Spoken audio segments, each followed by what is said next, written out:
আসসালামু আলাইকুম রহমতুল্লাহ। দেখেন গুলশান আজাদ মসজিদ,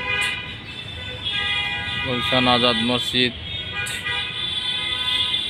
কত সুন্দর এরিয়া। আল্লাহর রহমত, এত বড় একটা জায়গা যে বেচারা দিয়ে গেছে, আল্লাহ তার বেহেশতে নসিব করুক।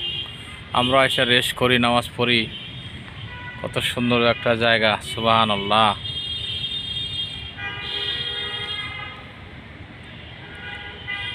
আল্লাহ তুমি মাফ করার মালিক। আল্লাহ আমাদেরও সাদগায়ে জারিয়া চালু করার তৌফিক দান করেন আল্লাহ। আল্লাহুম্মা হাসিবনি হিসাবা ইয়াসসিরা লা ইলাহা ইল্লা হুয়া। এটা হলেন গুলশান আজাদ মসজিদের অফিস। এটা আলহামদুলিল্লাহ ভাই, ভালো টিভি তো ঢুকছে। গুলশান 12 আরে